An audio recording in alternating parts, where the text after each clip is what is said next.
Ashley from Abs TV, where it's powered by protein pancakes, and we bring you fitness, nutrition, inspiration, and everything you need to have a healthy lifestyle. So in today's episode of Abs TV, we are going to go over an upper body workout. One of the biggest things I love about this workout is it's not your traditional bodybuilding type setup where you're doing a set, you're resting for a minute, doing another set, resting for a minute. This is focusing on compound movements, but speed as well. So not only are you gonna get a great upper body workout that's gonna give you awesome shoulders and awesome tricep, biceps, all those things, but as you see down here, we have double unders at the very bottom, so you're also gonna get your cardio in. Honestly, this shouldn't take you much longer than 10 to 15 minutes, and who doesn't have time to work out for 10 to 15 minutes? I'm gonna go through each one of these moves, but the basic of this whole workout is, as you can see, it says 5 rounds. So what a round is when you complete each exercise back to back all the way through one time. So 20 push-ups, 20 dumbbell rows, 20 double unders, that's 1 round.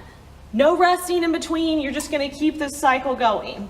We'll start with the very first one. I'm gonna show you a normal push-up and then different modified versions of it in case a standard push-up is a little too difficult for you. Push-ups are one of the best exercises you can do on the ground as opposed to pull up on a bar that incorporates your entire body. So ladies, if you want some nice sculpted arms, guys, if you want to get really strong in your chest and upper body, push-ups is the way to go. Important thing is you want to make sure it's called bone over bone. When you get in the position, a lot of times people will come out here, do wide stance push-ups. That's not right, and that's also not proper for your alignment. So what you want to do is when we get in the push-up position, you want to make sure that you have wrist bone, elbow, and shoulder bone all over each other. It gives you a nice solid foundation. You don't have to worry about injury or anything like that. Other thing you'll notice is my back is nice and flat. I'm not slunched down like this. I don't have my butt up in the air, none of that. My core is tight, my butt is engaged, my back is flat, and I'm in a bone over bone position. You come all the way down, all the way up. That's 1. Keep breathing whenever you do this. This is how your push-ups should look. If you're not coming all the way to the ground, it doesn't count. So if that's too difficult, all I want you to do is get in this position and drop your knees. I'm not sacrificing my core. I'm not turning it into this like a lot of people do. Same exact thing. You're just helping alleviate some of the weight by dropping your knees down, and it's gonna be the same movement. We have everything aligned. So here, down, back up, down, back up. Those are your push-ups. So you're gonna do 20 push-ups. I realize 20 seems like a lot, so if you have to break it up into 2 sets of 10, or even if you just wanna do 10 push-ups, that's fine. The goal of this is to move as quickly as possible with proper form. So first exercise, 20 push-ups. Immediately when you finish that rep scheme, you're gonna move into dumbbell rows. What is a dumbbell row? Dumbbell rows are awesome for after doing something that causes you to push, to realigning your posterior chain by doing something that pulls. It puts you back in your normal posture position. I'm going to use a pair of dumbbells. If you don't have a pair of dumbbells, that's fine. You could use a pair of shoes if you wanted to, keep it super light. But I mean, really modify it to what works for you. You can use 2-gallon water jugs. That's probably 2 to 3 pounds a piece to start out. 5 pounds, 10 pounds, you could use cans. Whatever you got, if you're at home or in a gym, just make it work according to what's best for you, so that way you're able to get the benefits of the workout. But if you have a pair of dumbbells, most important thing before we even pick up the weight, you want to make sure that your core and your back is engaged. So you're not picking it up all slumped over and then worried about pulling your back out. Everything's nice and engaged. I'm going to squat down and pick these up. You want to make sure that you're in good alignment. Don't let your shoulders slump. If they're slumping, pull them straight back and keep everything nice and tight. To do this, you are only bending from the waist. So everything stays in a nice alignment. Bend at the waist, keep it nice and tight, and then you're going to pull straight back. So here, back down. I'm going to show you what it looks like in a normal rep time, and then I'll slow it down. So we're here.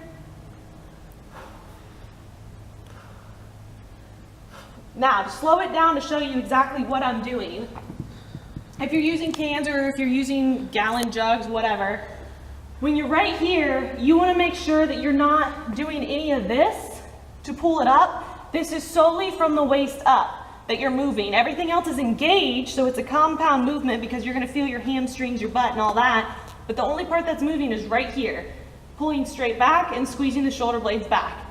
So again, you're here,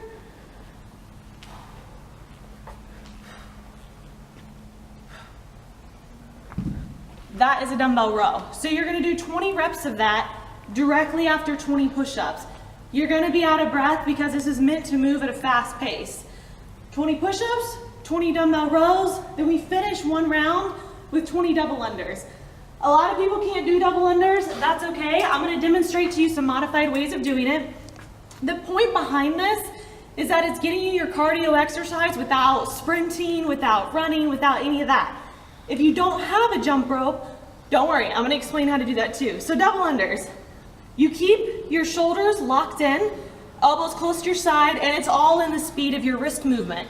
If you're having trouble with this, jump higher, move faster. That's the easiest way to say this. So I'm only gonna do about 5 to 6 so you can kind of see. And also you wanna make sure you're jumping straight up, none of this like flicking of the feet to try and get underneath it. So 5 double unders in real time, here's what it looks like.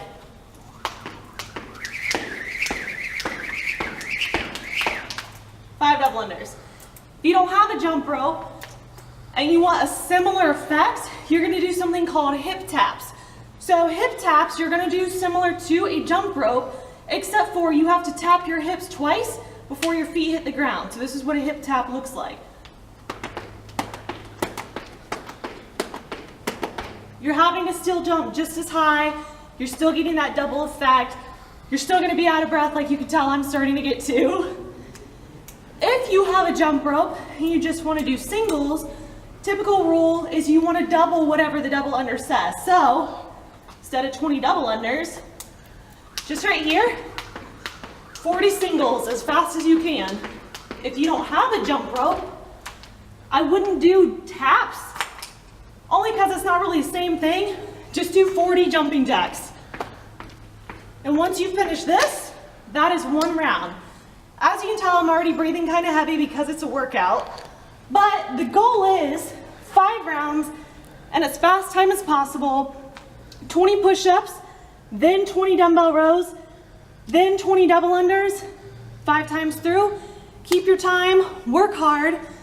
If you love this workout, if you want to see more workouts that you can do at home while you're traveling in the gym, be sure to subscribe to the channel.